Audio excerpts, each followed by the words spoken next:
All right, how is everybody? How are you?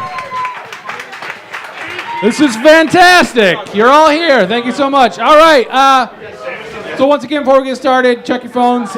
In the meantime, get ready to make a whole bunch of noise. Your host for the evening, please do a lot of clapping if you would. Ladies and gentlemen, Aaron Willows. Give it up. Let's go.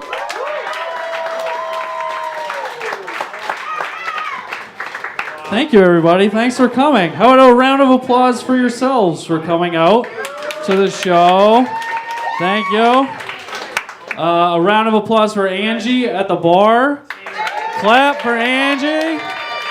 Buy drinks from Angie during the show, quietly. She has 47 children to take care of, and she found them. She just finds them around, picks them up. Round of applause for Scott at the door. The best bouncer around. Round of applause for Abraham Lincoln. Yeah. If it wasn't for that guy, we wouldn't be doing this right now. I went down south to visit my mom, and I was driving through Virginia, and I saw a rest stop. It was the Abraham Lincoln rest stop, which just, what a fantastic way to commemorate our greatest president. With a place to stop and piss in Virginia, a former slave state. It's just like, I wish Abe was around to see when they cut the ribbon on that rest stop. Just like, this is what I did it for. This is the start of a war. I died. So one day, black people and white people could take shits next to each other.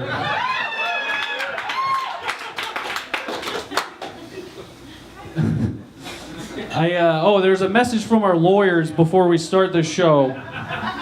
We are filming this show as the Laugh Shack special. Tonight is a live film event for the purpose of capturing a event live on film. And our lawyers, you do agree by being in here, you agree to be filmed, and you agree that we can use that for any reason we want to, and you also agree to be filmed for the next 48 hours, however we see fit. So some of you will be following out of here. We might. We want to get some B-roll, get just some documentary action. I went to. How many people have seen a show here before? By round of applause. How many people is this their first time seeing a show here? By round of applause, how many people have HPV? Good. That seems pretty correct. Usually people are a little hesitant to just clap for that, but you guys are down. I went down south. I saw that Abe Lincoln rest stop. I was going down south to visit my mom in South Carolina. No shit. And they have, I don't know if you've been down there before, but they have a lot of churches and a lot of houses of pancakes. Yeah. Like more than just the International House of Pancakes. That's not the only house of pancake. They have Steve's House of Pancakes. I saw a National House of Pancakes. Completely unaffiliated with the International House of Pancake. They're starting small, starting local, starting national. They've applied to the UN for international recognition.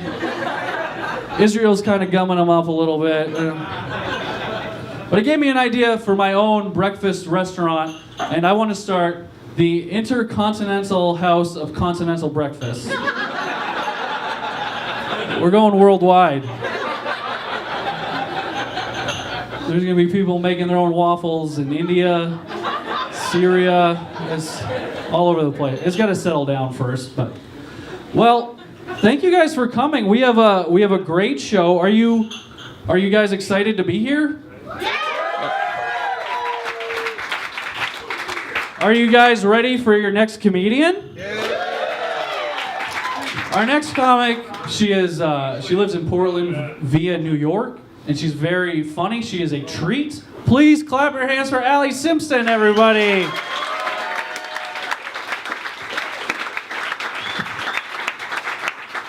How's everybody doing?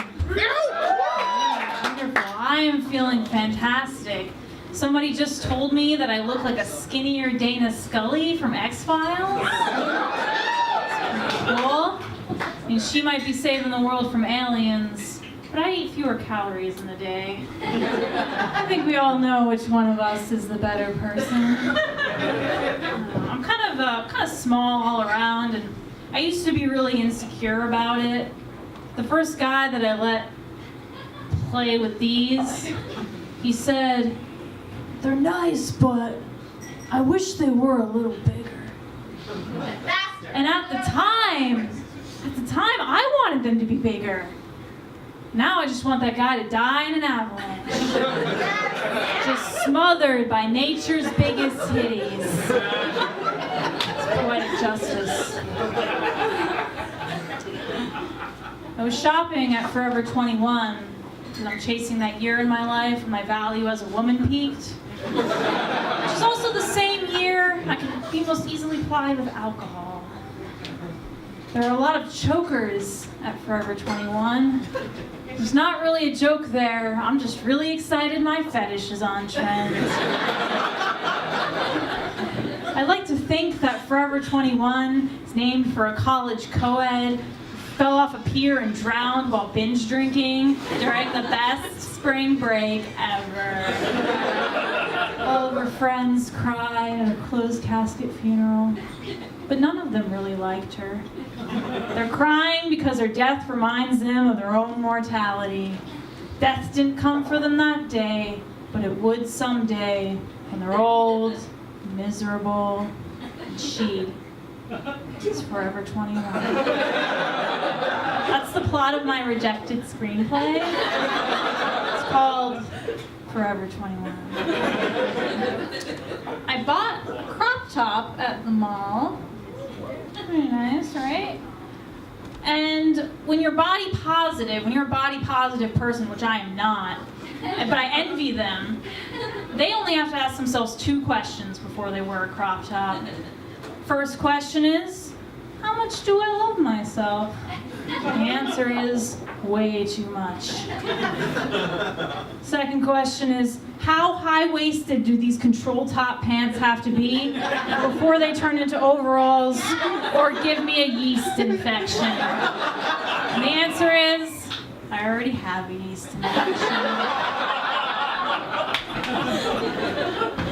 Like I said, I am not body positive. I do not love myself, so I have to ask myself way more questions before I wear a crop top. Like, have I eaten today? No. Awesome. Am I super dehydrated right now? Yes. Great. Will I be drinking beer later? Nope. Just liquor and amphetamines. As I left Forever 21, I passed this store with really cute clothes. I almost went in, but it was the motherhood maternity store. And that's when I realized my birth control was really fucking with my head. Ever since I got on this new birth control, I've just been hungry and horny all of the time. All I want to do is just deep fry some dicks. I just want to take a bunch of dicks, bring them down to Susan's Fish and Chips in Forest Ave, drop them in the vat.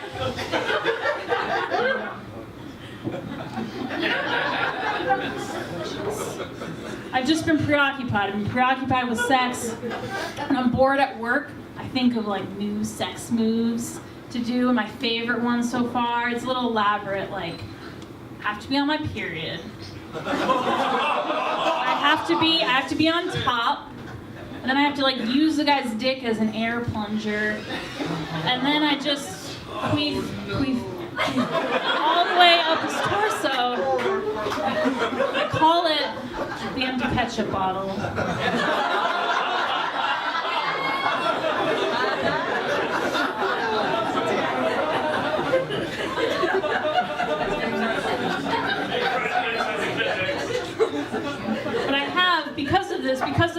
newfound motivations. Getting back into dating. That's interesting. The Maine's dating scene actually is hopping if you're over 55. It's like a never-ending Cialis commercial up here. It's great. No, but I think I'm a little anxious about dating because I'm getting older. You know, I'm 26 and I've been thinking a lot about that old saying, "Woman is like a Christmas cake. Nobody wants you after the 25th." I don't necessarily agree with that. I think I'm more like an office birthday cake. Everybody gets a piece. Nobody feels great about it afterwards. Maybe I'm more like a vegan cake. I definitely look like a cake, but I'm missing a few fundamental ingredients, like eggs.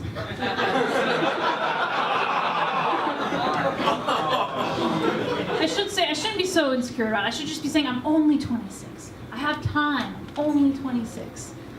But I'm only 26, and yet the ceaseless march of time has crossed over my tits and left behind way more coarse nipple hairs than I am comfortable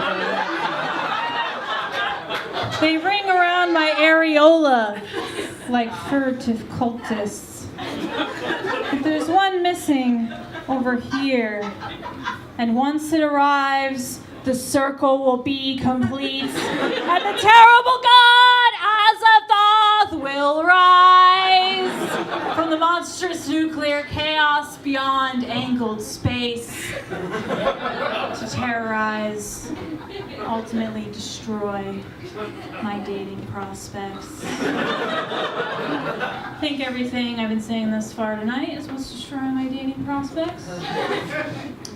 But I've been wanting to see if I still got it, you know? So I've returned to my old stomping grounds, Dungeons and Dragons meetup groups. It's great. But there's like, it's hard to date nerd guys sometimes though, because nerd dudes, all their friends, all their nerd buddies and their friends since 3rd grade, and all their friends hate you because they think you're stealing their friend away with promises of love and blowjobs. Which is true. It's true. But it's worth it. I love it. I love dating nerds for a couple of reasons. First reason is that getting me to come from oral sex requires a kind of dexterity and attention to detail most often found in the kind of guys who paint Warhammer figurines. The second reason is, as a rule, nerd guys don't interact with women very much, so they don't know when I'm doing it wrong. Thank you all very much.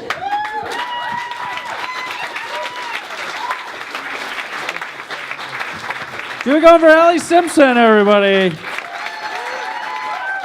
Allie. Our next comic, he is a frequent contributor to the Bangor Daily News and Portland Press Herald online comment sections. Please clap your hands for Jamie Roux, everybody.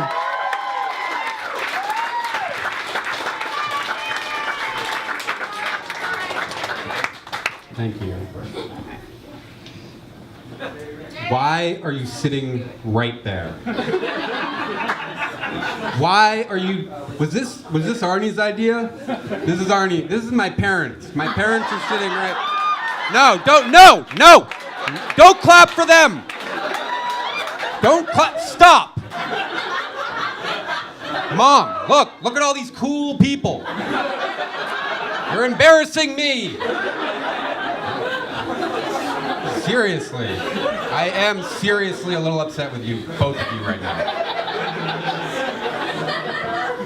I'm just gonna avoid this corner. I am a very frequent contributor to the Portland Press Herald and Bangor Daily News online comment section. I've been using that intro for a while now. It feels kind of hacky, but True story, yesterday I got a comment on my Discus profile that compliment on one of my comments. One of my posts. Follow me on Discus. Because I am always who I am online. When I'm commenting on the Bangor Daily News and the Portland Press Herald comment section, I am always who I am. And I think that hiding behind pseudonyms is for fucking cowards and trolls. I am always who I am online. On Google+, LinkedIn, MySpace, but not OkCupid. Then I'm Poetry Lover 69. Sensitive in every way. All right, you should all be caught up by now with the unraveling of Paul Richard LePage. Generally, everybody is, and for the purpose of cameras, if you're at home watching this and you aren't, or anyone in the audience, go type Paul LePage into Google. Pause it now and do that. All right, they're not coming back. They totally forgot that they were even watching a comedy movie. And for those of you in the crowd who are looking that up, get the fuck out of here. Go out, I won't be offended, but that will be much more entertaining and funny than anything I have to say right now. All right, so now I'm just assuming everybody's caught up. Paul LePage is a racist, homophobic, xenophobe, and he can't be the governor of Maine. You're absolutely right. Yes. Yes. Paul LePage is both racist and diagnosably mentally ill. If Paul LePage got a psychiatric evaluation, the doctor would say, this guy is definitely a racist. And he has a diagnosable mental illness. I'm not a doctor. I can't diagnose him, but I will say that as someone who is mentally ill, I relate to Paul LePage. And I go to a psychiatrist because seeking help is great. It's nice to talk to someone. My copay is not that bad, but the real reason I go to see a psychiatrist is because it's court mandated. I'm just joking, it's not anymore. I'm reformed. I mean, if I look up my first mugshot online, granted, I know that sounds weird. If I look at my first mugshot online, I look at that photo, I say, that guy's definitely crazy. And it's not because I don't think that Abercrombie & Fitch in Freeport, Maine should not be inside of the Andrew Carnegie Library. And I don't think that smashing fruit or spraying it with water, colored Gatorade. All right, shush. I don't think that's crazy. But what I think is crazy is that I knew I was gonna get arrested. And I was hoping to get a mugshot. But I didn't bother to comb my hair or put on a nice shirt or even shave or anything. I just look like a crazy man. All right, I gotta move on from this. Those people in the back, you guys are actually, you Googled this and now you're talking about it, right? All right, I can see the light of that phone. All right, just dim it a little bit. No, it's not. That's not what I'm talking about. All right. Let's get back down to this. The unraveling of Paul LePage. I love it. My favorite quote of the whole thing is not the most important quote. Because look, Paul LePage is mentally ill. But that's not the reason why he has to resign. He has to resign because he's a fucking racist. That is why he has to go. He's a fucking xenophobe, homophobic racist. This mentally ill stuff doesn't matter. And he's always been a homophobic, xenophobic racist.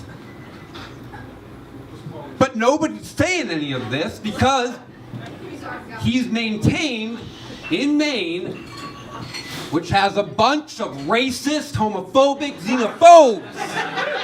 The Republicans are not going to get rid of Paul LePage because they tolerate his mental illness because they're racist, homophobic, xenophobes. They're bigots. That is the truth. Then nothing is going to come of this, you cocksuckers, all of you. You're all cocksuckers. Nothing will come of this. You know why? Because you cocksuckers are not little son of a bitch socialist cocksuckers. I am a little son of a bitch socialist cocksucker. No, don't clap for that. No, no, no, no, no. No, no. You're missing the point. You're missing the point. I can't be the only little son of a bitch socialist cocksucker. And the Muslims either. They can't also. And Drew. Because I really go to these town halls. Because that's how you can rile a crazy man and get a great performance and hopefully make somebody do something. I've been going to these rallies after this. I went to these rallies. And going to a Paul LePage rally for me, a rally about Paul LePage without Paul LePage, is like playing Russian roulette without bullets.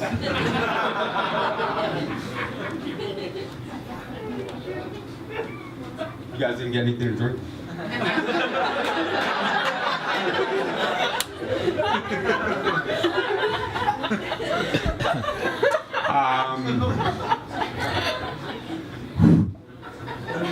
All right. I lost my place. Maybe I didn't even plan much past this. No, I've been going to these rallies. I went to the rally up in Augusta, and I support all of it. When I was driving into the rally, look, I get lost in Augusta because of all the fucking rotaries. There's so many rotaries in Augusta. It took me like 5 times to even go in the direction that I need to go. And when I did, I was going down the right road. I saw this lady with a sign and had to pick an arrow that pointed to rally. And so I was like, "Oh, is there parking down there?" And she was like, "I don't know. I parked over there." And I was like, "The rally's down there?" And she was like, "Yeah, it is." And then I was like, "Okay, cool, thank you." And then I drove and got messed up on a rotary again. And then I finally found some parking very far away. I walked down and I passed the lady again. And I said, "Hey, hey." And I walked to the rally and I went to the rally. And at one point in the rally, this Muslim woman came up and had a scarf, and she was talking about how afraid she is for her kids and how awful this environment is for Muslim people. And then I hear rustling going on in the crowd. I hear some talking going on. And this guy like, rah, rah, rah, and this lady's like, "Please, sir, calm down. Stop talking." And he goes, I look over and I see a big Paul LePage sign. And he goes, "What? That guy asked me a question." And I look down and I'm like, oh my God, that's Mark Riley, who is a local comedian. I know him. He might even perform here, and I don't mind using his name because he's vocally out in public. And I was thinking, maybe I should go say something to Mark, because I know him.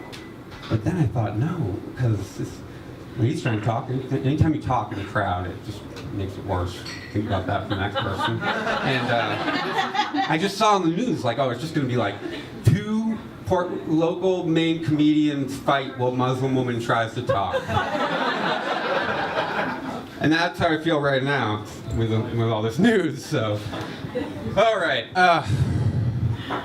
If you can do me one favor, is I am banned from the Paul LePage Facebook page. I am banned from commenting.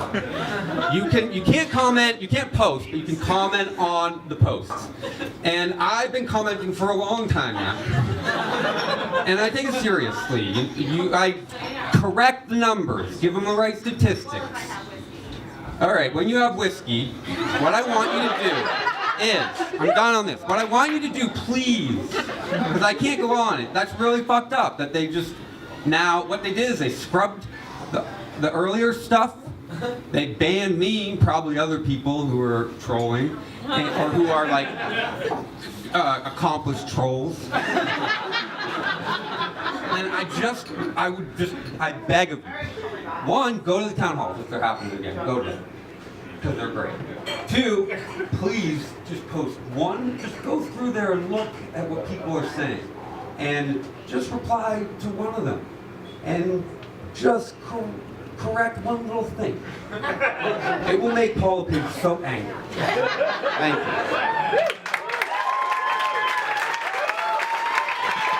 Give it going for Jamie Roux, everybody.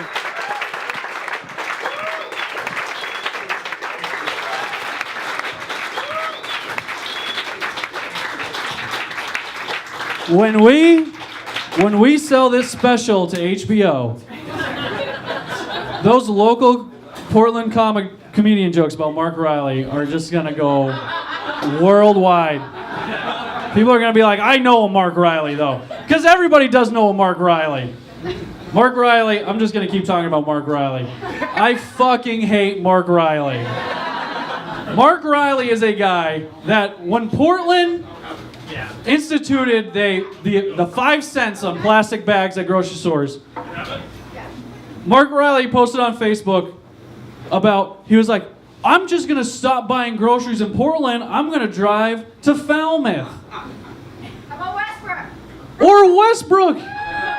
It's like, you don't want to pay 5 cents so bad you're going to drive to Falmouth? Sure, use the gas, you fucking asshole. This is crazy. He's like, but what is Portland going to do when I bring my 20 plastic bags back to Portland? It's like, you get 20 plastic bags every time you go grocery shopping? This is why we need a law. Because you're getting 20 fucking plastic bags every goddamn time. That is insane. And you know what? I'm going to guess he does not drive to Falmouth. I'm just going to put that out there, because these people... Trump was here recently, and I went to his rally, and I saw a guy there wearing a shirt that said, Black Rifles Matter. Black Rifles Matter, which is obviously offensive, because all rifles matter. Yeah, round of applause for rifles. And when he was here, Trump was like, he was talking about immigrants, and he was like, Maine, you know, Somali immigrants, crime, you know.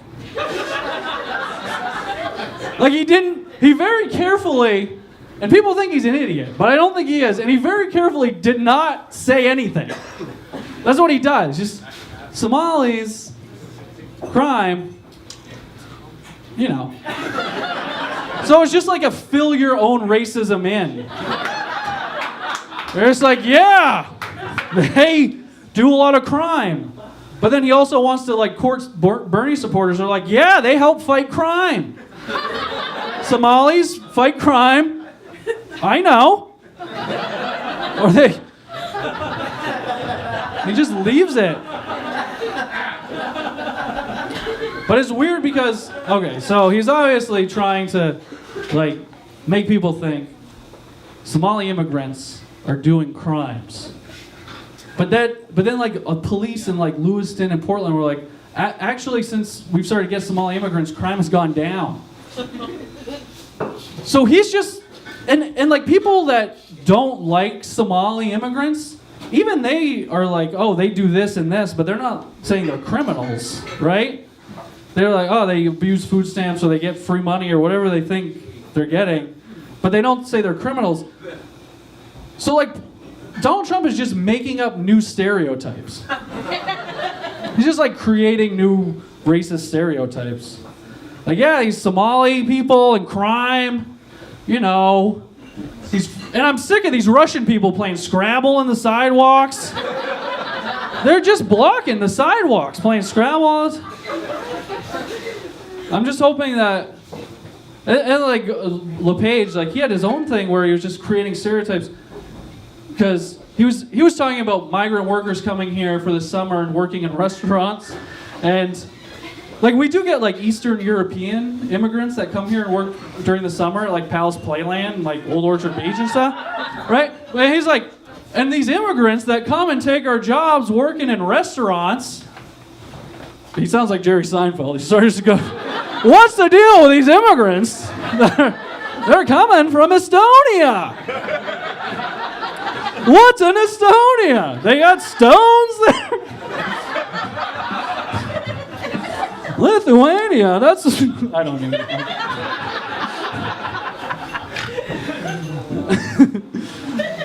And he was like, yeah, these immigrants are coming and stealing our good restaurant jobs.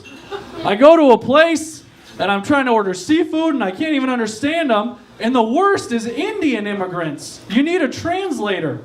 And it's like, okay, there are people that are racist against Indian people and think they're stealing our jobs, but even they don't think they're stealing our seafood jobs. Like, even if you hate Indian people, you're not like, why are all these goddamn Indians trying to serve me haddock sandwiches? Like, it's not... Like, they're just inventing new stereotypes. So what I'm hoping is, when Donald Trump becomes president, is he just puts out...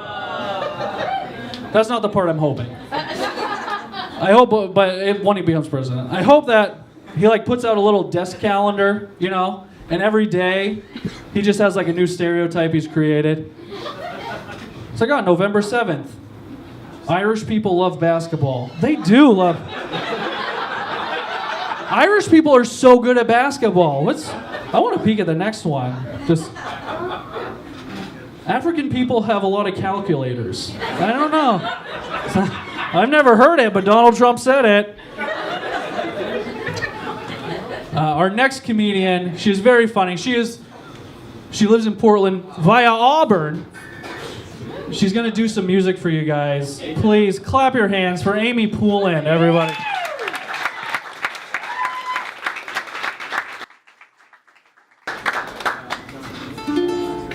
Well, you guys want to talk politics? I want to live in a world where there's pizza for every meal. This is not a joke. This is how I feel. Still picking up the pieces of my shattered life from learning I was lied to by Bagel Bite. 'Cause maybe it's not on the books, maybe it isn't law, but have you felt the looks of the cashiers at Shaw's when you try to buy 18 rolls and pizza? 18 rolls and pizza. I want to live in a world where pizza is judgment free, but also just regular free. Maybe that's just me.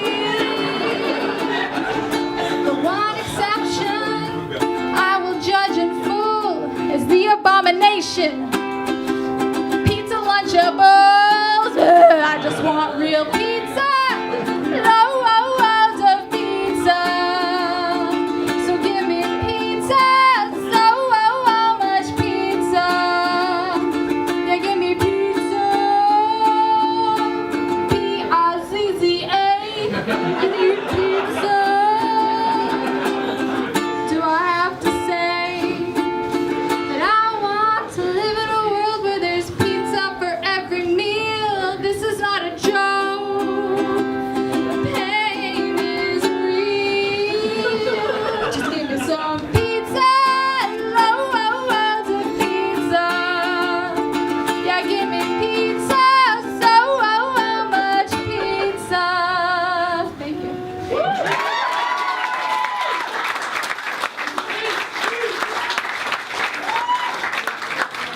All right, I know what you're thinking.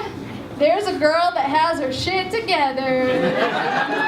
Well, if you're thinking that sarcastically, the joke's on you, because pretty much I do have my shit all together. And my only problem is I can't figure out how to look like I have my shit together because I can't figure out how to stop shopping at H&M Kids for my clothes.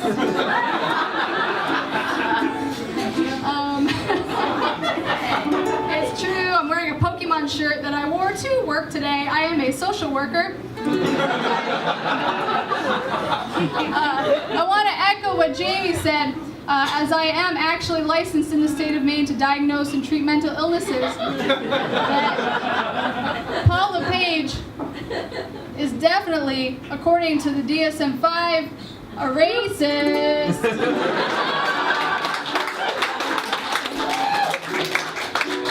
And I wrote a song also about what it's like to be a social worker, where you go to school to learn how to be really good at listening to people's problems, so you'll make money doing that. But then you're so good at it, guess what? Everybody tells you their weird, nasty shit that you don't want to hear, and they get really weirded out when you send them a bill because they're your friends.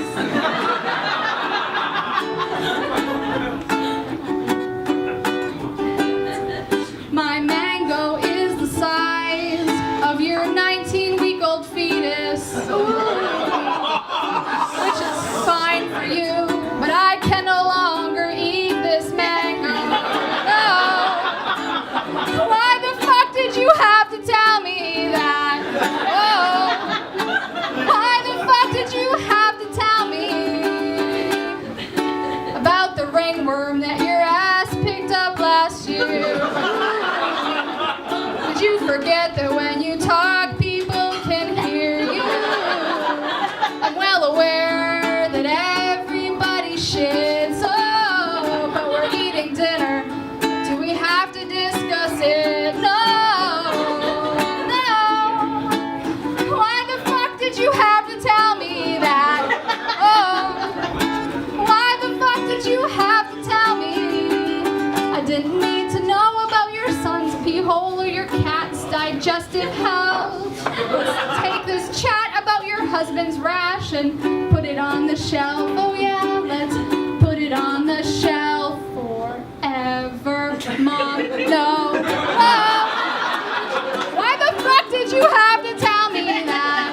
Oh, why the fuck did you have to tell me? Something I have to report to DHS.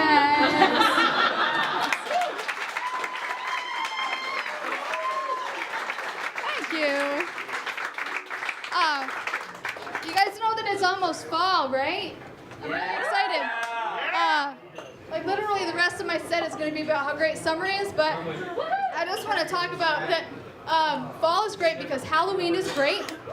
Because I'm really excited to dress up as my favorite wrestler, which I do every Halloween and also every WrestleMania. Nope, Goldust.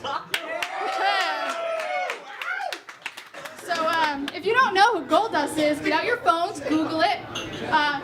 He used to wear like a gold bodysuit, a big robe, like a big feathery robe, face paint, long gold wig. Dusty Rhodes' son. Dusty Rhodes' son, that's right. So, yeah, so it turns out you can indeed buy a gold lame bodysuit in a child's medium on Amazon, and from a company called For Play.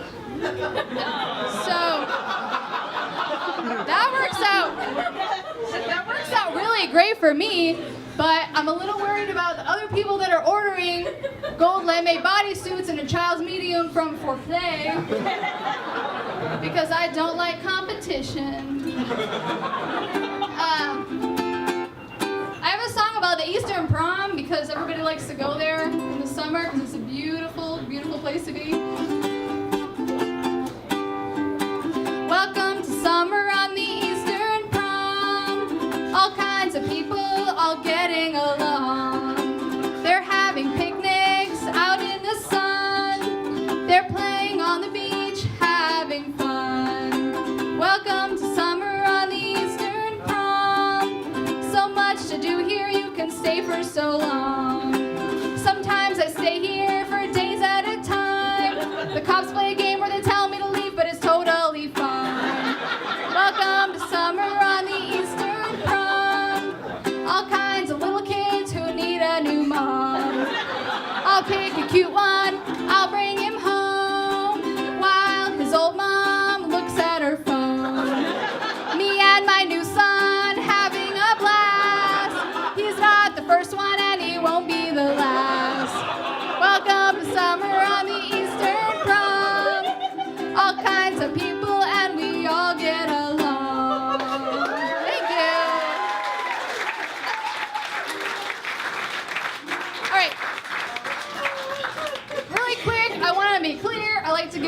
discover every time I play that it's not actually chill to take kids from the park. A few reasons. One, it's a lot of paperwork. Two, like, do you really have all the stuff that baby needs at your house already? You're gonna have to stop at Target on the way home. And like, have you ever stopped at Target and just got what you planned to buy? So like, in addition to the little like mashed up jars of sweet potatoes, like the little pans in the right size, a little box that it sleeps in, like, you were gonna end up buying like a cardigan that was on sale, like a laundry detergent because you're almost out, and like an Xbox. Can you really afford an Xbox right now? That's a lot of money. So the third reason you shouldn't take a baby from the park is that a baby lives at your house, so that's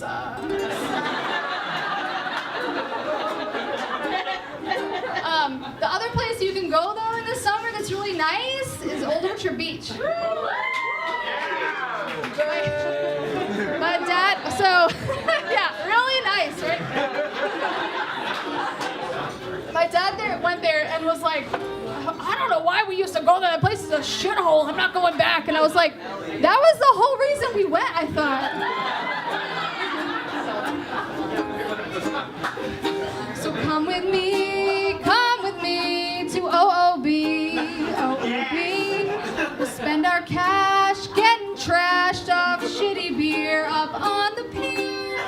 Underneath the brilliant sun, every Quebecois has come. So allons-y to OOB. The teens come from near and far to test their feet at DDR. It's the only place I know where a man can go in his Speedo, buy a deep-fried Oreo on the street. The many magic treats of OOB. Come with me to OOB. Spend our cash getting trashed off shitty beer up on the pier. Underneath the brilliant sun, every Quebecois has come. So allons-y to OOB.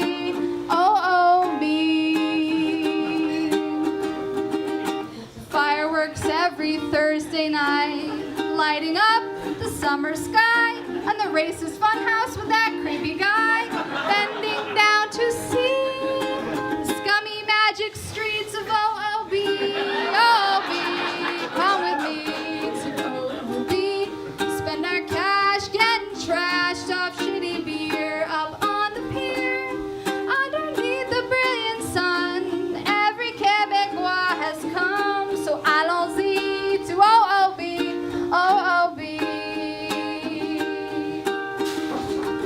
The poutine pizza is very nice, but you might get a hefty fine if they find you on the beach drinking wine. And don't pretend you don't understand the signs, cause all the signs are also en français, so say au revoir to your Chardonnay on the beach.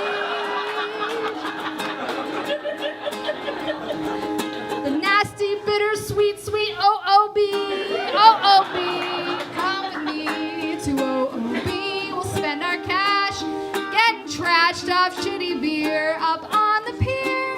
And underneath the brilliant sun, every Quebecois has come. So allons-y to OOB.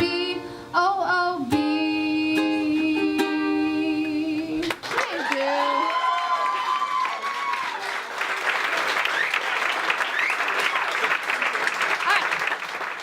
Thank you guys so much.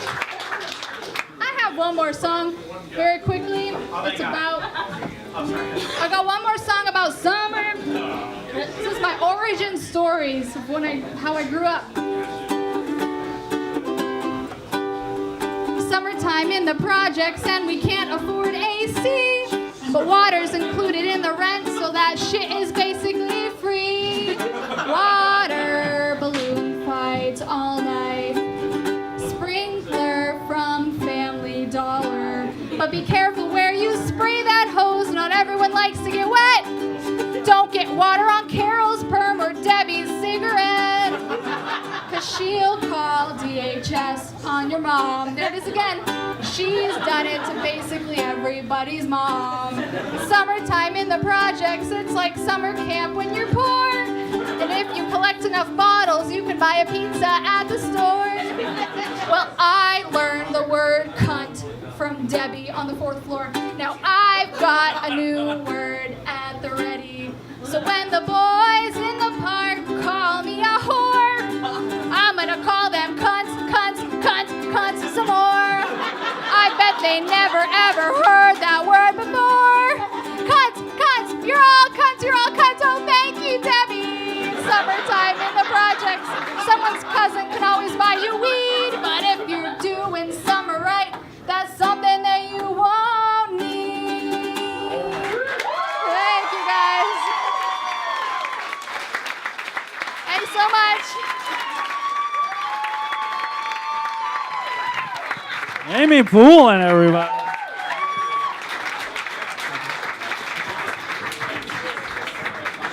I love that song about Old Orchard Beach so much. That we went last Sunday to Old Orchard Beach, and I helped her film a video for that song. So look out, Poulin Comedy Co-op on Facebook if you want to see that video. I bought a Speedo for the video at Dynamite. You guys know Dynamite on Old Orchard? I bought a Speedo. I bought the largest Speedo they sell, which is a double XL, which was a little tight, I'll be honest. It was... Oh, you want to pass that around, babe? My girlfriend's showing people Instagrams of me in a Speedo. It borders on obscene. But it is. Hopefully YouTube won't take it down when we edit it and put it online. I'll tell you, we were filming this video, and I'm in a Speedo, and I got pretty comfortable in it, I'll tell you. But people were not afraid to stare at a 225-pound man in a Speedo. And so there was one time I was filming children because they were yelling. They were yelling at a seagull, and it was cute as fuck. They were 3. And they're just as seagulls, and they're like, ah! I was like, holy shit, this is so cute. And when my girlfriend Melissa was like, stop filming that. Don't film children. That's inappropriate. But there was a point that when we were walking back up from the ocean to our towel, and there was a group of people walking by, some women, and they were like, I was like, hey, she's checking me out. And she's like, yeah, just keep thinking that. Keep thinking. So then I turned around, and she was stopped, and she was just taking a picture of my butt in a Speedo. That is inappropriate. Okay. I thought those children were cute. I don't know what she's doing with that picture of my butt in a Speedo. XXL, that's the biggest Speedo they sell, and I just don't know. I don't know if I gotta check out a big and tall store because it was really it was snug. You're a brave man. Thank you. It was fun. It was fun, and it'll be on YouTube soon, hopefully. I will subscribe. I was talking to my girlfriend recently. We were talking about dying, and yeah, we were talking about how we want to die, if we want to kill ourselves and stuff. And it was not like now, in the future when we're old. It was a nursing school assignment. It was interview someone about their end of life wants, what things they want. If you're a vegetable, do you want to just be kept alive as long as possible? I'm like, no, just kill me. I just want to die. I was like, okay, if you want to, do you want to know, when you're going to die? Do you want the doctor to say you have 7 days to live? And I was like, not really. And she's like, but wouldn't you do fun stuff? I was like, if I knew I had a week to live, I'd probably just kill myself. And she was like, okay, what if you had 6 months to live? I was like, I'd probably just kill myself. She's like, what if you had a year to live? I'd probably just kill myself. I don't know. Just thinking about that. She's like, but wouldn't you do like, wouldn't you do fun stuff? Like your bucket list. So you have a year to live. Like, do stuff. But the problem is, like, there's no way I could not work for a year. So I'd have to work for like 8 months, knowing I'm gonna die. And then be like, okay, 4 months left. Let's do some fun stuff. Like, fuck that. I'm just gonna kill myself. And then, like, on top of that, like, you do fun stuff. Well, like, bucket list. Let's just say, bucket list is the saddest shit ever. It's a list of things you can't do unless you're about to die. It's like, I would love to do all these things, but I can't unless I'm gonna die really soon. Because I gotta work, don't have money, can't make people mad. That's just a shitty list to have. But like, you do things like that, partly, like, they're scary. You do exciting things on your bucket list. So then when you're older, you can look back and be like, oh, remember that time I jumped out of a plane? But if you only have 30 days to live, there's no time to enjoy that you jumped out of a plane. It's just like, okay, day 29, I jumped out of a plane. I was fucking terrified the whole time. And then the next day, I'm going to die. Like, there's no enjoyment there.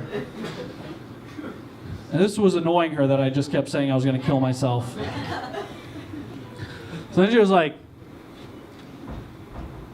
okay, what if you have 5 years to live, 10 years to live? And I was just like, you're basically making the case I should just kill myself right now. I don't want to know, please don't tell me, and don't bring any guns into the house. I went to buy some alcohol the other day. I went to buy some hard cider. That's my drink of choice, hard cider. I don't like beer. I'm not gluten-free, I just think it's yucky. And so I went to a store, I picked out some cider, I put it on the counter, and the guy carded me, which is normal, and I pulled out my ID, which is my passport. I've been using my passport. And I showed him my passport. And he was like, dude, he was like looking at my passport. He was like looking at me. He was looking back at my passport. He's like, do you have anything else? Do you have a driver's license? I'm like, oh, a driver's license. No, I just wanted you to see that I've been to Canada one time. No, I don't have a driver's license on me. I was like looking at it more, looking at me more. Our policy is we need a driver's license. And it's like, before you can sell me alcohol, I need to show you a thing that says I might be driving later. That seems weird. It's like, no, I just have a passport. Which, this passport, like, I can show someone this and get on a plane and fly to Syria. And he's like, yeah, but I can't sell you hard cider on a Tuesday. And so he was just like, it's store policy. We don't take passports, store policy. And I was miffed. I'll tell you, I was miffed off. So I just left the cider on the counter and I walked out. That's how mad I was.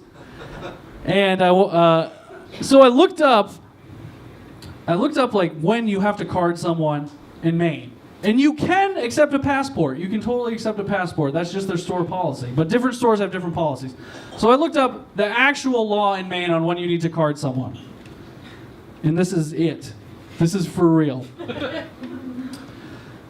So it's illegal to sell like an 18-year-old alcohol, obviously. We know that.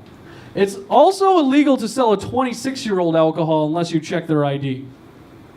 That is fucking crazy. Right? So the law is you have to card someone if they look under 27. I don't know how that's a law. But if someone looks under 27, you have to card them. You might think, well, how am I supposed to know if someone looks under 27? That seems kind of amorphous of a concept. Well, they give you a list. On the State of Maine website, this is a list on how to tell if someone is under 27, so you should card them. First thing on the list, check their face.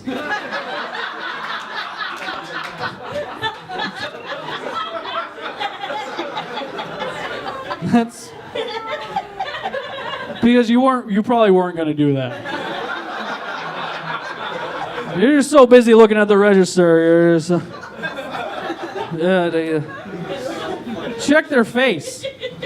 Does it match what one would expect for someone over 27? If not, ID or refuse sale. All right, check their face. Thank you, State of Maine. I'll try that. Second on the list, assess their clothing. Is it trendy?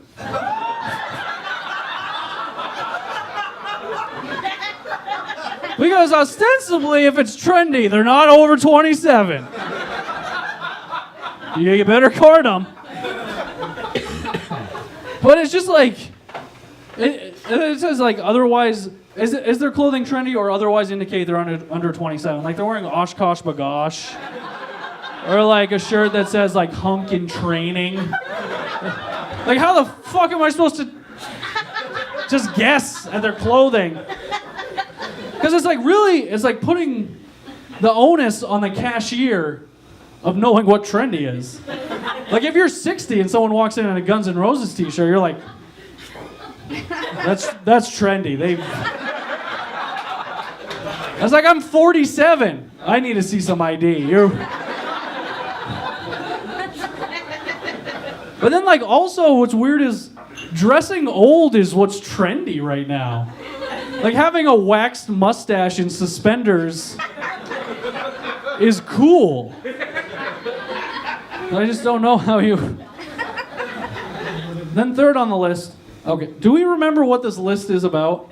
It's about how to tell if someone's under 27 years of age. Third on the list. Do they appear to be over 27 years of age?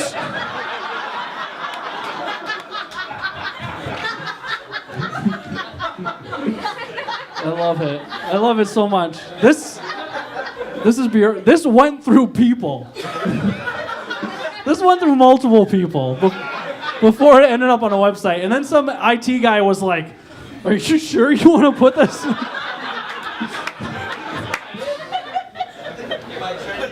But that's it. It's just, do they appear to be over 27 years of age? Which is like, you're not giving me any other sort of metric to gauge it by. Like, do they smell over 27?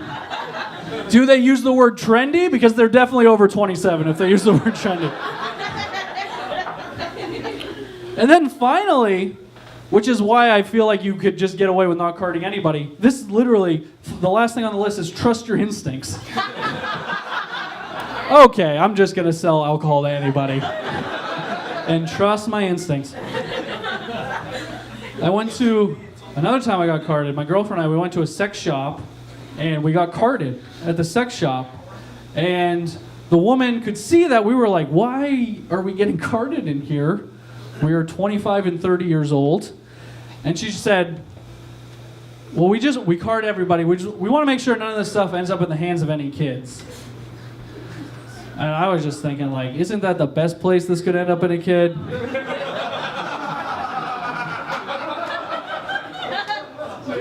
But then also, is that a problem? Like, are that many children coming in here trying to buy sex toys? Apparently, they have a policy. But it's like, if you stop kids from coming in here buying dildos, you're just going to drive them into the alleyways, right? Because criminals always get this stuff. There's going to be kids in alleyways like, hey, mister, I'll give you $40 if you buy me a dildo. And they also have like accents from the 20s for some reason. But I started thinking about the difference between like kids' toys and sex toys, and it's really just the word sex and imagination. Because we don't have imagination. Kids have imagination. Like, they're the same things. Kids have handcuffs and they play cops and robbers. And we have sex handcuffs and we play cop and prostitute with 2 strikes.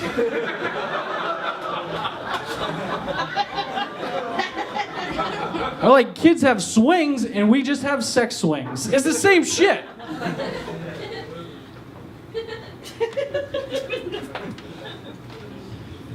But we got, it's like, okay.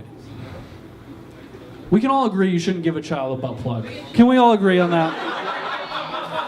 You probably shouldn't give a kid a butt plug. But we give them ring pops.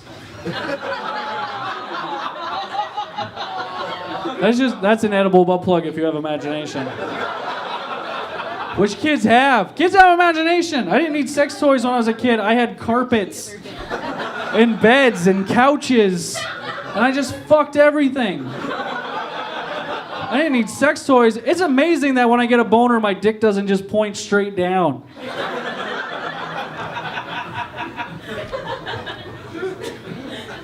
But if you give me now, okay, my girlfriend and I, we have a butt plug in the house.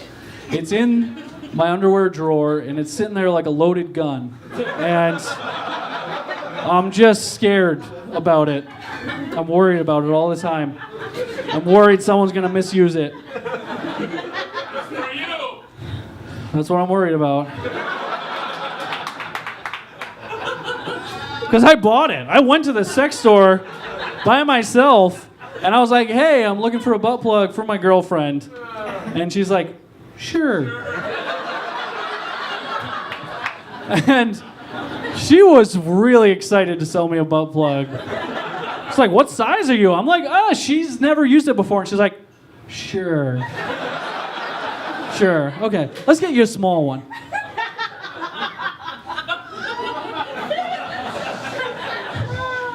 But like, we got this butt plug, and it has never gone in my butt, and hopefully it never will.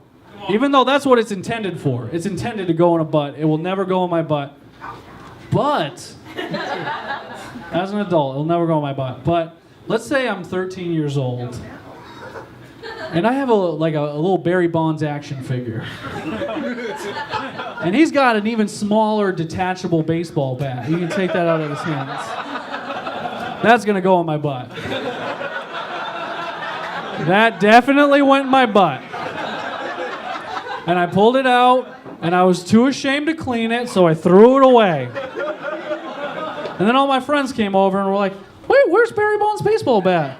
And I was like, did he have a baseball bat? I don't know.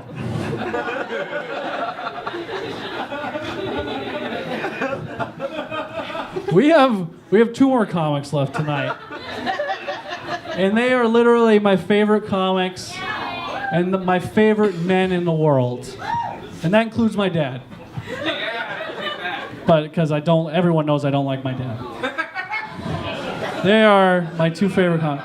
Our next comic, I am feeling very happy for him. He went on a date today. He's doing great in his life. He's been very positive the last few months. I love that change in him. I want to give him a hug when he gets up here. Please clap your hands for Connor McGrath, everybody.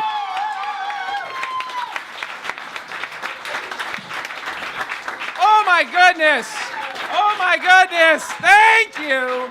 Thank you, everybody at Lincoln's Bar and Grill on Market Street. I am so excited to be here for the first taping of the Laugh Shack special, the annual Laugh Shack special.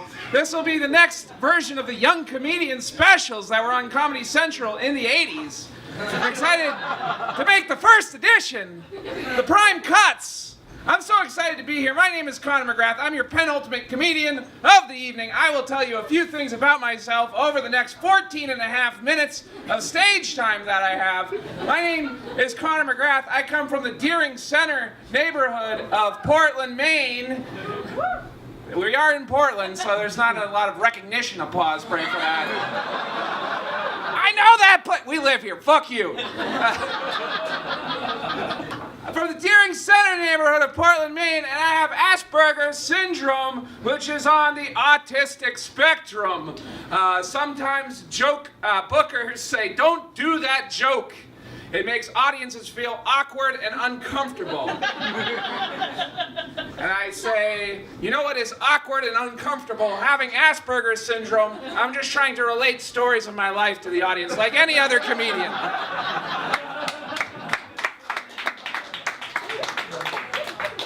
I get some questions sometimes about having Asperger's syndrome. One of them is a lot of people ask me if I'm a savant, if I'm a genius, if I know a lot about certain intricate subjects. If I'm a savant, a genius who knows a lot about particular intricate subjects, like Connor, are you a savant? Do you know a lot about the Eurorail, the rail system of Europe, the rails, the trains of Europe? Do you know a lot about the Eurorail? Do you know a lot about the International Court of Law at The Hague?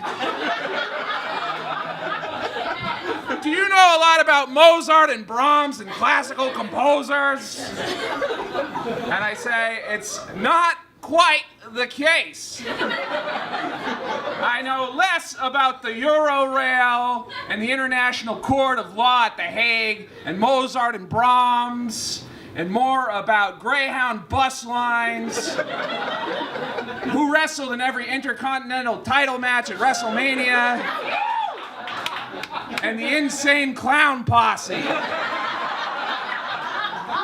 I have what you call low-class, high-functioning autism.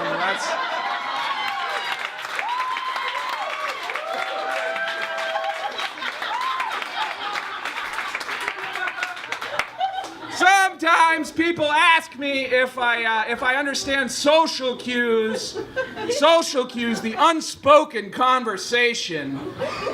That it's very easy for a lot of some neurotypicals, that's what we call non-autistic people in our community, to understand the unspoken social conversation. Can you pick up on social cues? I'm getting a lot better at picking up on social cues through a lot of just hanging out and being social at comedy shows and just learning about people. I can now pick up on social cues. Problem is, they're from 10 years ago. That's when a little bit delayed reaction. A little bit. I was just thinking back to August of 2006 the other day, because it was August 2016 the other day, and thinking about Deering Drama Summer Boot Camp, and we were rehearsing some scenes, and some lady, nice young lady, and that was in the Deering Drama Club with me, decided to sit in my lap. And I was thinking back at that small moment, and I was thinking, that girl probably would have had sex with me, because no woman over the age of 15 ever sits in a man's lap unless it's Santa Claus, or she wants to have sex with him, or she's getting paid to, or she's getting paid to have sex with Santa Claus. Those are the only... And we weren't doing Miracle on 34th Street that fall, so I think that girl wanted me to sling the D.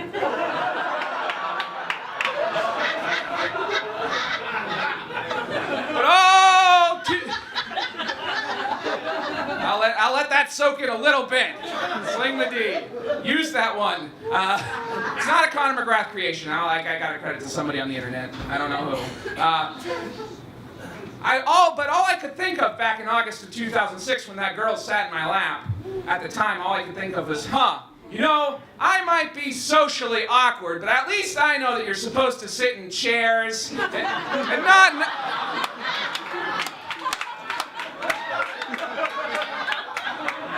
And not in other people's laps without asking them first. It's not like the auditorium is particularly crowded. The Deering High School auditorium was never crowded, but especially during drama boot camp.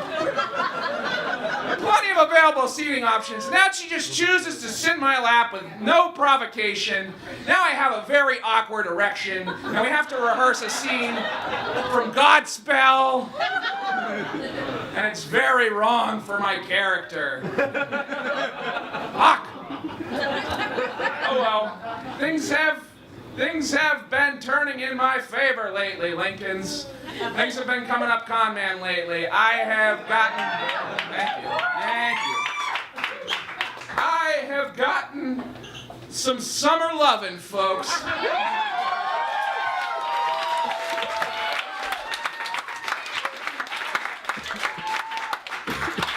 Thank you.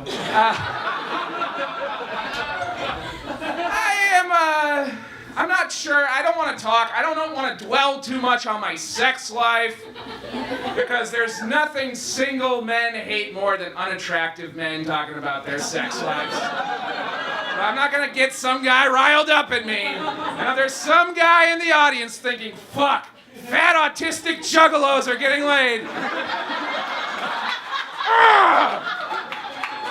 Damn it!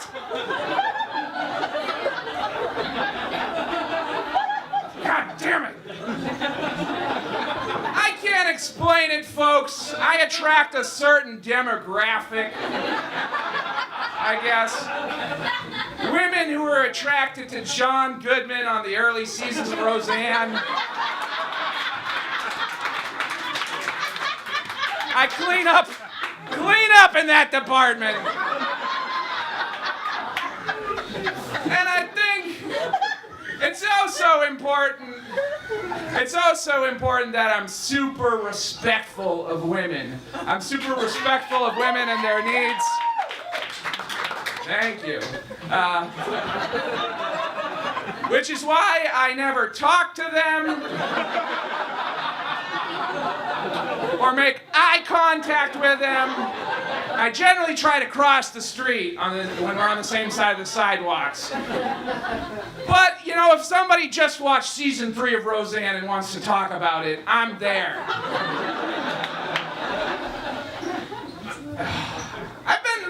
There's a lot of trial and error in dating. A lot of trial and error. I've been on some bad dates. I went on a bad date at Chili's a couple months ago. I think I was being a little particular. I'm telling this joke. I'll tell this joke. It's a cautionary tale. I am the antagonist in this story. I was in the wrong. I'll let you know that. I'm not condoning this behavior. We were at Chili's with a nice young lady. I was at Chili's. You might have been at Chili's that night.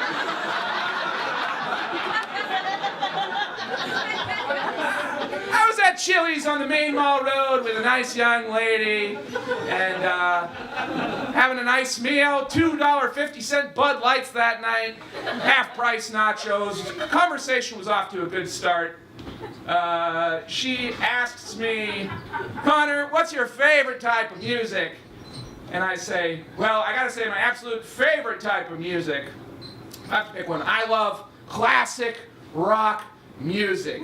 The classic rock hits of yesteryear. And she says, great, I love classic rock too. Good. Conversation, interactions. I volley back. I got a chance to volley here. There's some tennis tournament going on now. I realize we're filming this, so I shouldn't have referenced whatever. U.S. Open, right? Whatever.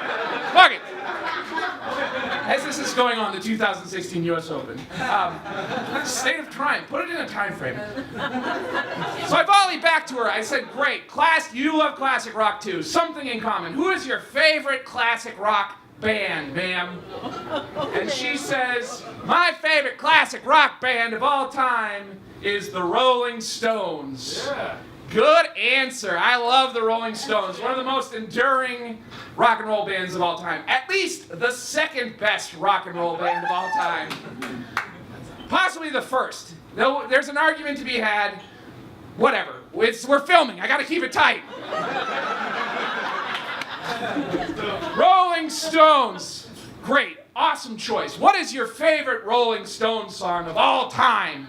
And this is where the date goes wrong, because she responds, my favorite Rolling Stones song of all time is You Make a Grown Man Cry. Ugh.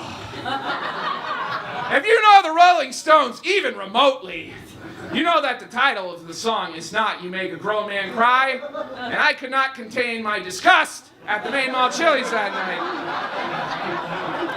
I said, ma'am, the title of the song is not You Make a Grown Man Cry.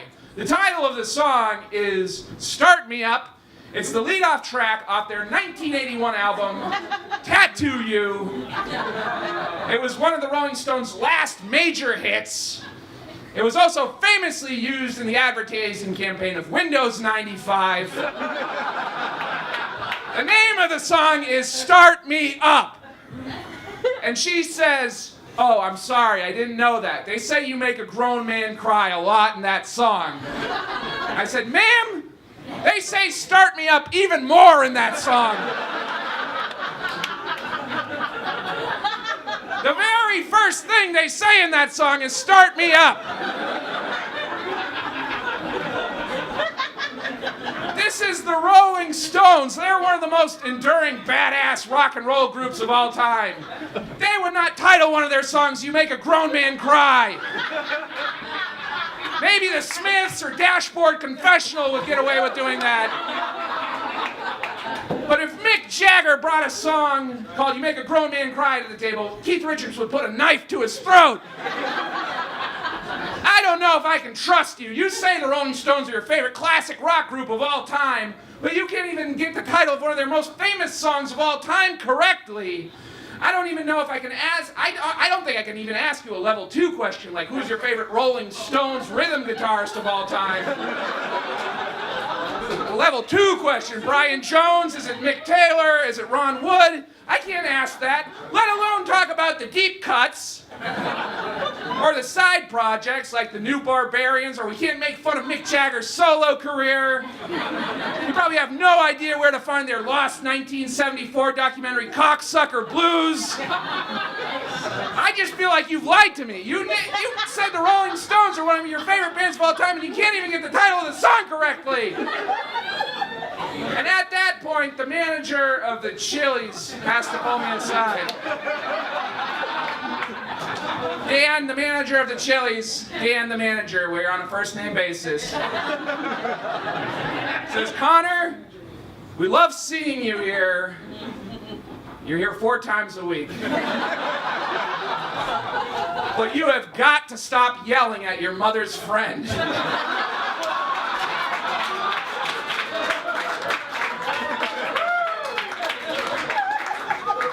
I said, "Dan, that woman is 45 years old. I shouldn't be having to teach her about the Rolling Stones. It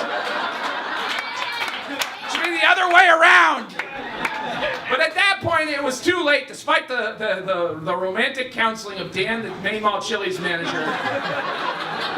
That woman left in the middle of the date, and the worst part is she hadn't even bought me dinner yet. And then I realized she was the one who drove me there. I realized I'd have to walk all the way back down the Main Mall Road, and then Outer Congress, then Frost Street, then Stevens Avenue, all the way back to Deering Center. And I got very upset. I was very upset, and the patrons at the Main Mall Chili's got to see that night what it looked like when a woman made a grown man cry.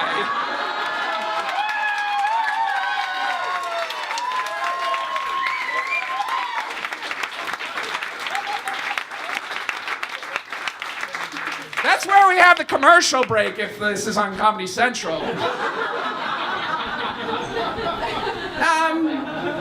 I got a few more left. I mentioned being respectful of women. I don't work in the most respectful environment, most feminist-friendly environment. I work in a lot of kitchens.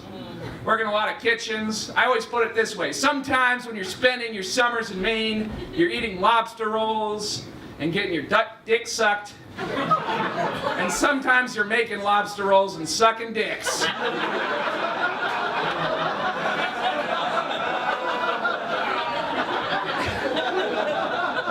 But a job's a job, and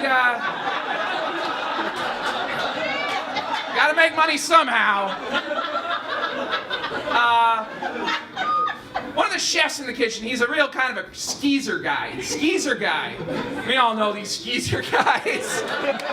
He pulls 3 different times this summer. This chef pulls me aside and puts his arm around me and takes me out of the dish pit. And he says, "Connor, that waitress over there, I would love to eat ham salad out of her ass crack." And at first I was surprised that he thought this was such a great observation that he shares it with me not once, not twice, but 3 times. Second, I'm thinking that guy's on the fast track to being the head chef. Because that is very cost-effective. Ham salad is a very cost-effective ingredient to do that. And logistically speaking, it's hard to eat something like lobster out of a girl's butt. You might find a girl with exceptionally strong butt cheeks. You can crack the shells with them. But even then, it's hard to dip the pieces of lobster into a ramekin of butter with your butt cheeks. I don't know. I didn't get the ham salad. Ham salad, I didn't get it. I was like, ham salad. Mix up some old deli ham, some mayonnaise, some relish, and just stick it in that girl's crack and go.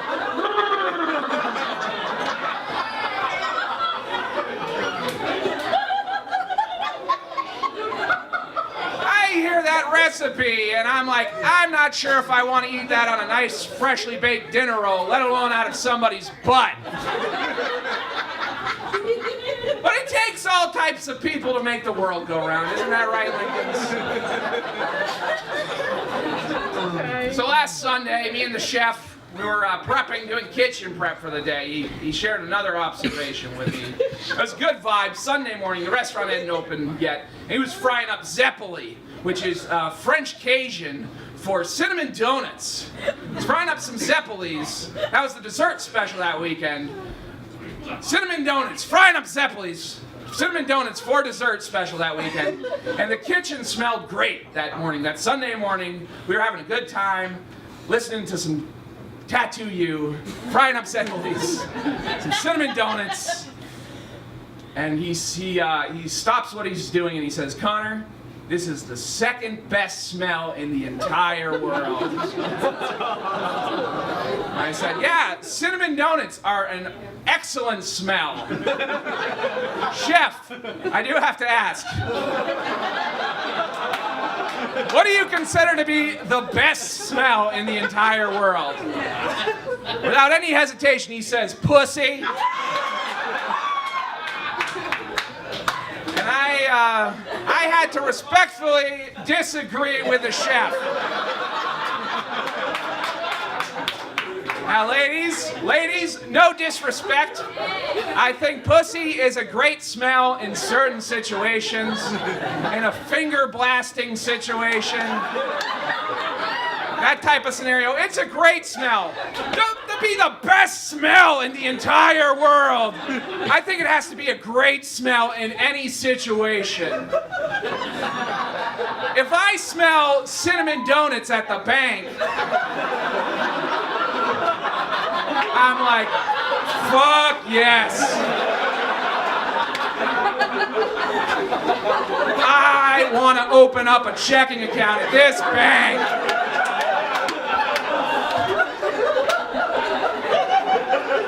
But I don't want to smell pussy at the bank. I would just think, wow, this is a ratchet ass bank.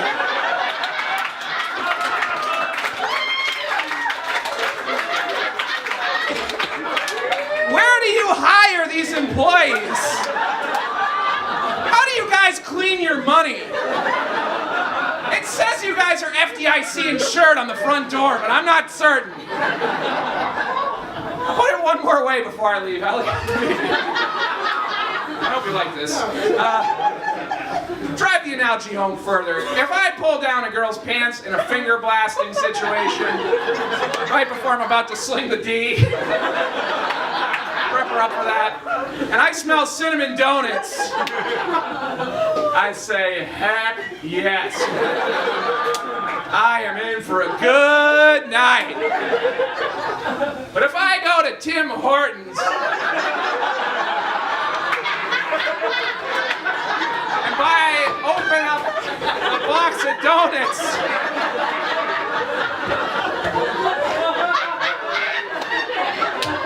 what's wrong with these donuts?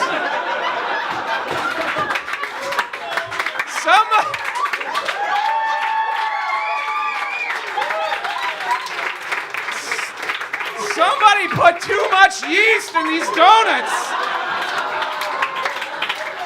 I think that's it for me. My name is Connor McGrath. Thank you, Lincolns. I'll bring it back to Aharon.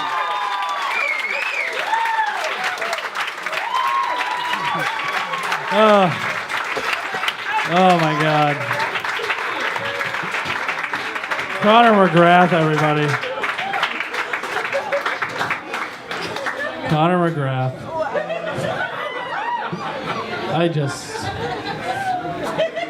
I don't know. I feel we have one more comedian tonight, and I feel bad for him. I'm sorry. He's another one of my favorite people, favorite men. I'll say favorite men. Specify it. He helps me run this show. He's from Michigan. He lives in Maine. Please clap your hands for Will Greene, everybody.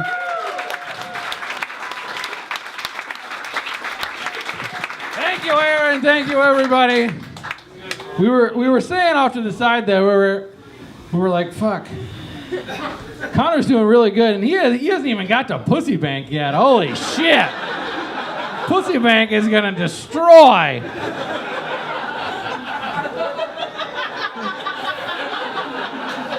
And that was true. That was true. Oh God. I just turned 33. I'm a 33-year-old man now. Sure. But I felt old for the first time a couple days ago. I got this new haircut. I got a fresh haircut. This is like a 2-day-old haircut. And I don't know if you can see what's happening. I don't know if the lighting will show you. Yeah, it's right. So I went in and I sat in the chair. And the lady says, what kind of haircut do you want? I said, well, just like I normally do, just, part it here. She goes, oh, a comb over? I was like, you fucking bitch, you bitch. Oh, you did not. It's this bullshit, because I've been doing this to my hair for my whole life, and now it's falling apart underneath. That's not my fault. I shouldn't have to change the name of my haircut.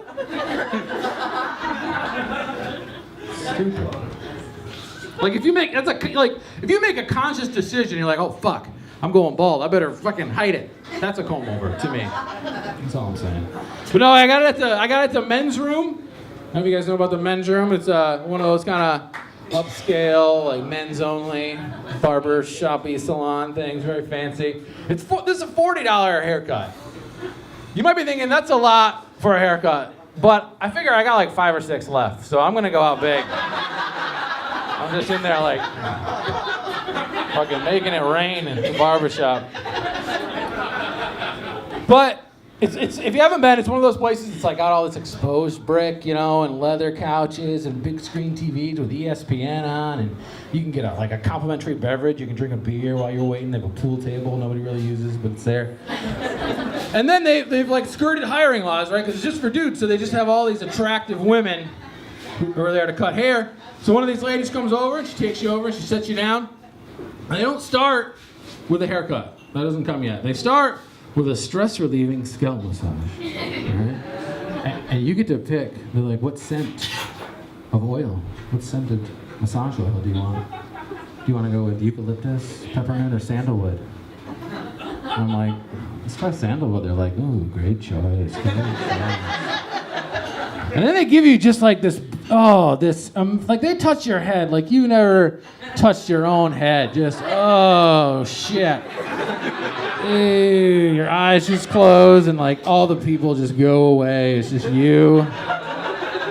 Just you in these hands, baby. Oh, God. So they do that for a little while. And it's good. They have, the cape on you, which is good because I totally get a boner during that. Every time. Without fail, I get a. So do that for a little while, and they snap you out of it because you're gone. You're gone.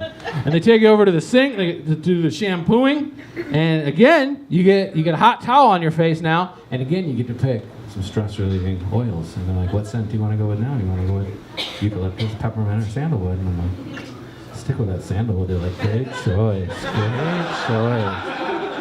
So put that on there, and then again, just the shampoo. I don't even they need to teach me how to do it because I don't. It's fucking great. She's got this comb that she swirls around your head, and you just feel it all the way up and down. And again, the hot towel is very important because if that was not there, you would see what my face looks like when I come because it is. incredible.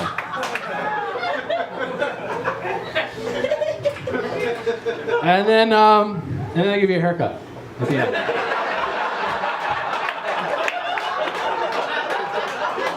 Hands down, the least important part of that transaction. But like, it's not even a great haircut. I don't even really care about that. And like, I'm probably gonna stop going because it's kind of. I get that it's kind of on the prostitution spectrum a little bit. Like, there's like regular doing it. I think you can pay people to poop on you and stuff like that. That's down here. And then way over here is getting your haircut at the men's room for me. But it's not the lovely ladies. It's not the oils.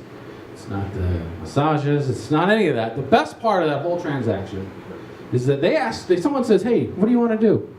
And you say, "Oh, I want to go with sandalwood." And they're like, "Great choice." That's the best part. That's what I just need more of that in my life. Like, what? Hey, Will, do you want to eat this whole pizza, or are you just gonna eat half of it? I'm gonna eat the whole pizza. Great choice. Great choice. Such a good choice. Hey, Will, you gonna go to work today? You thinking about calling in? I want to call in. Oh, gosh. Such a good choice you just made.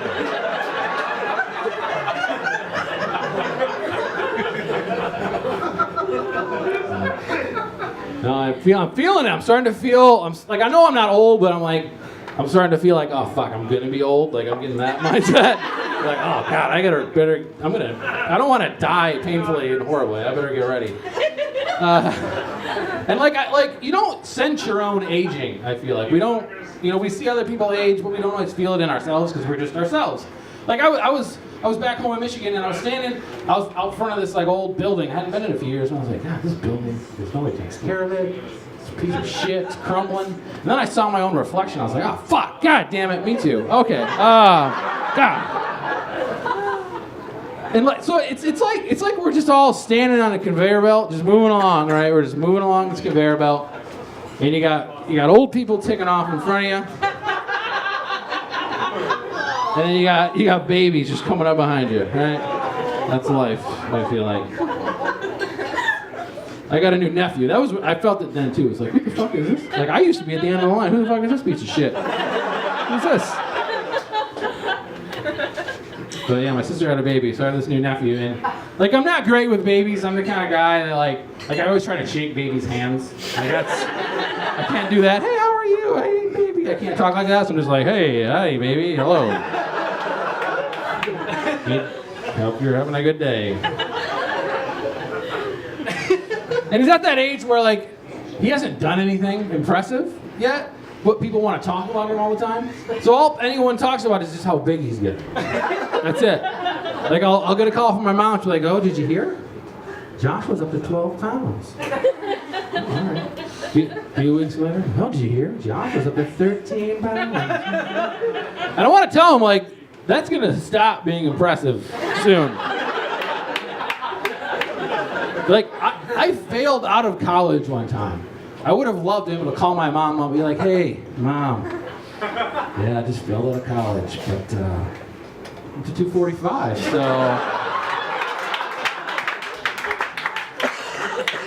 Not so bad.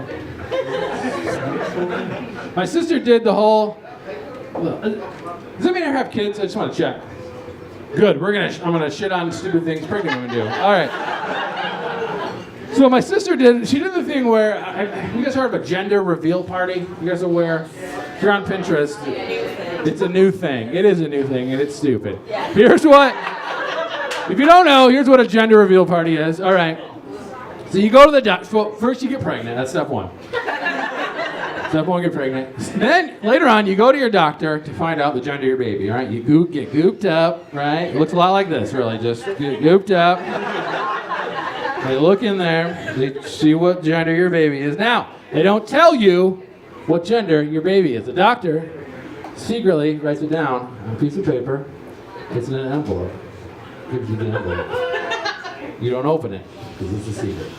You take that envelope to your nearest supermarket, all right? You go to the cake area, to the bakery, and you give this note from your doctor directly to Ray, who works behind the counter at the supermarket. That's the order you want for knowing the gender of your baby. You want to go doctor, guy at the supermarket named Ray who worked behind the bakery counter. So you give that to him, he takes it, doesn't tell you, keeps it a secret still. Now, if it's a girl, he's gonna bake you a pink cake, frost that shit up. If it's a boy, he's gonna bake you a blue cake, frost that shit up, all right? You take that cake home, you have all your friends over, you cut it open, and then you know the gender of your baby. All much less surprising than just waiting for a human to come out. Oh, the cake's blue. It's like, that's a human. No, But also, the other thing that like bothers me about it is, we live in this, time where gender like means less and less in the way that you raise a child. So what are you even gonna do? Like, why does it even matter? I guess. I guess the only effect is maybe like what color you're gonna paint the bedroom. But then like, you can just take that note to Home Depot. I feel like. Give it to the 18-year-old who works in the paint department. Have him shake you up a can of blue. Take home with you. She was just doing all the stupid shit. She also did, there's another thing that pregnant women are doing, which is getting a cast of your pregnant belly and tits. You get a cast made of this area of your body while you're pregnant. I have no idea what you would do with that immediately upon getting it done. What? Like, the only thing I can, just looking at it, I feel like you could use it as, one of those cool, party bowls, right? You put the chips here, and then you have, 2 dips right there.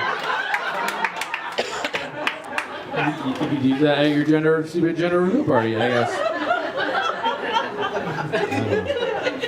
So I got the nephew coming up. He's coming up behind me, right? I got grandparents. They're getting close to the end down there.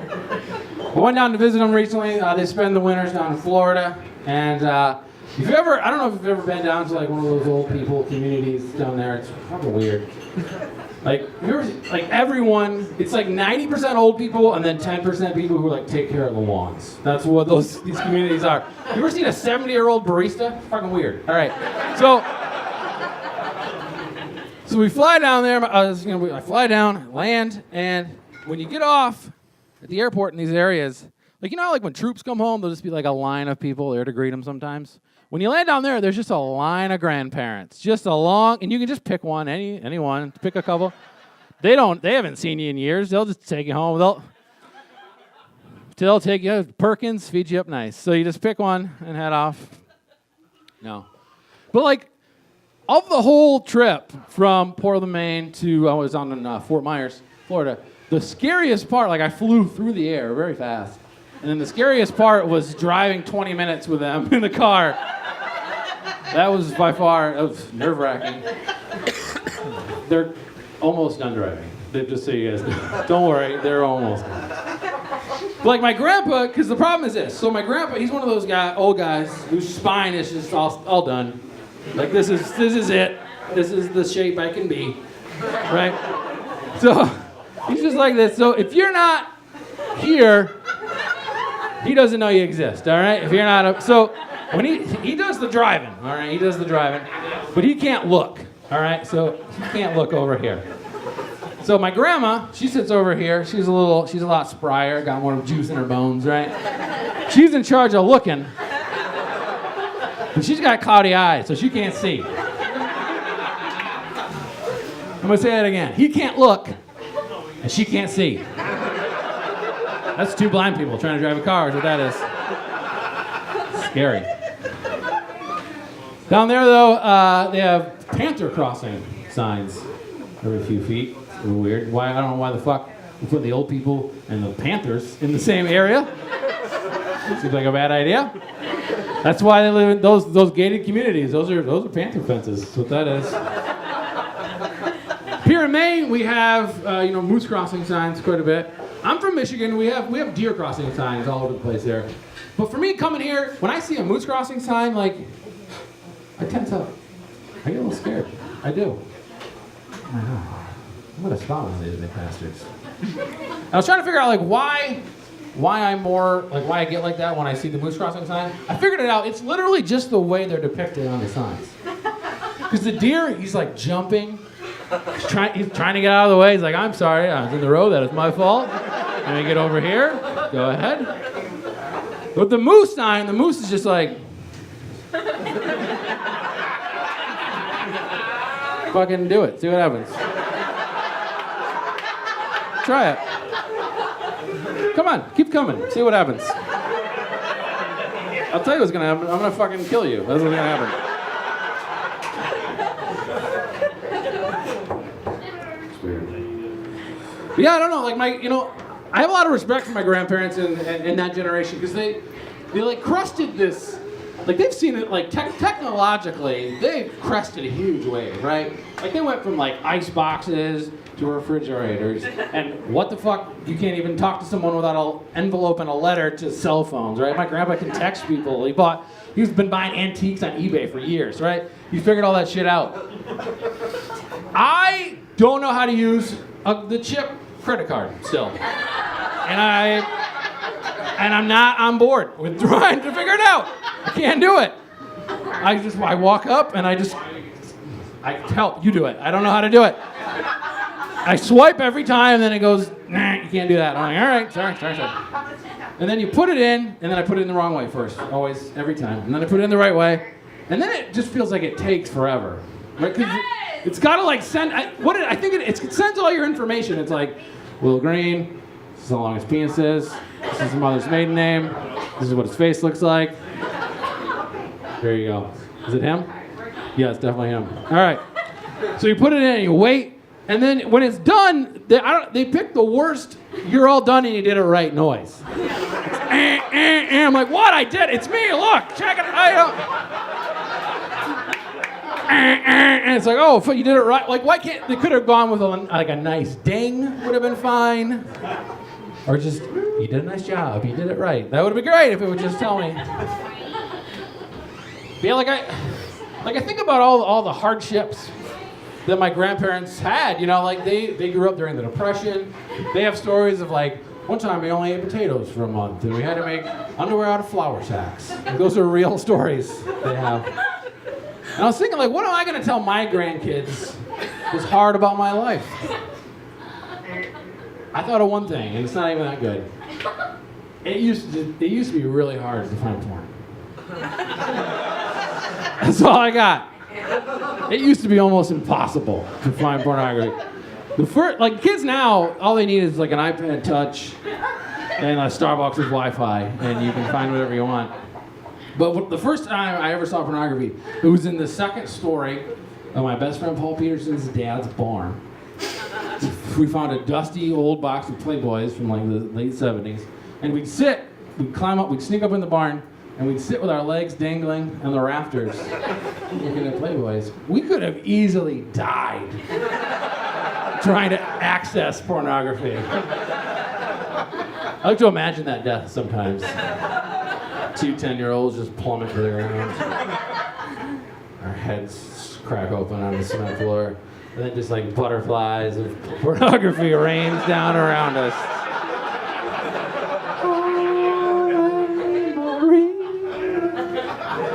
And then our mothers are embarrassed at the end of that. But then I remember like in 8th grade, this rumor started going around. It's like, hey, Will, I think you can get porn on the internet. I was like, I think it's just email. Yeah, you can get porn on the internet. So I had to check it out, right? Back then you had to wait till not only were your parents not home, but they were like a scheduled 2-hour event, right? This was gonna take time. You'd set up the computer, you go into the computer room, and you log in, it makes the noise and all that. And then, like the first time I did this, I didn't know what to look for, right? So I was just like, all right, well, look, just looking out the window a lot. All right. S-E-X. Enter. And back then, then they didn't have videos on the internet yet. That wasn't a thing. So what it would be pages of all these text descriptions of what the picture was gonna be, right? So it'd be like, lady without a shirt on. You'd be like, all right, lady without a shirt on. Let's try it out. So you click it, and then it would just load, just line by line.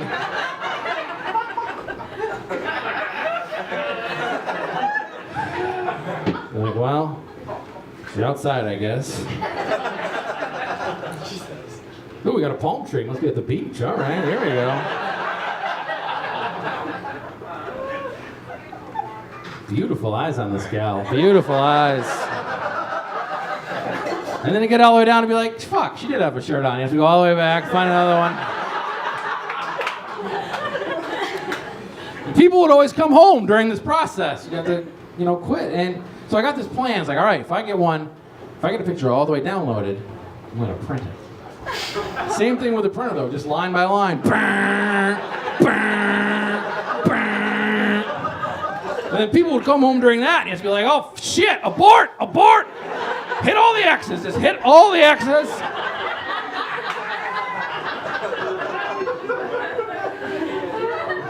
I remember one time my mom, she was looking for stuff in my bedroom and she found just this stack of all these half photos. Women surprised about something.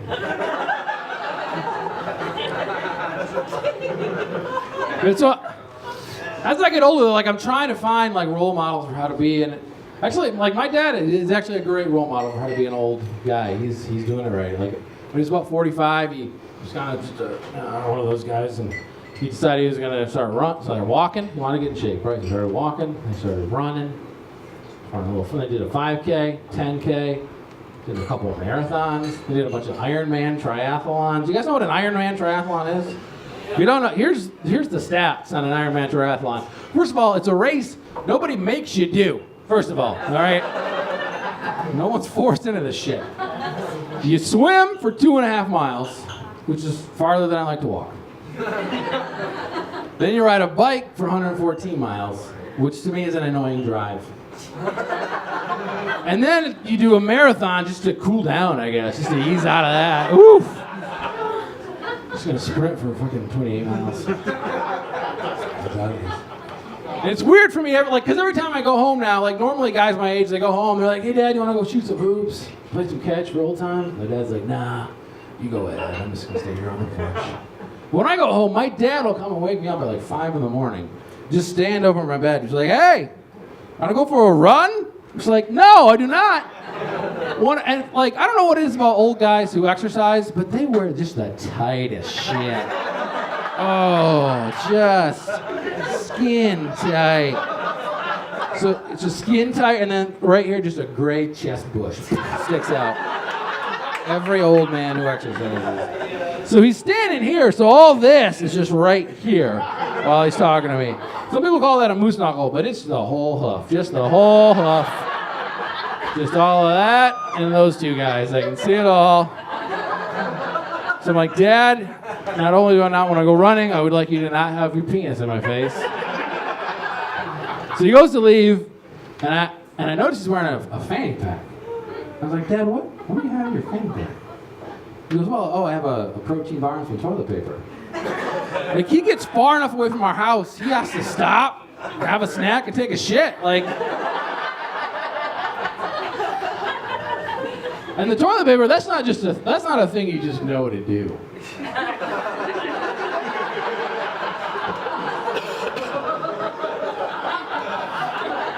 That's a lesson he had to learn. All right, thank you so much, guys. That's it for me. Thank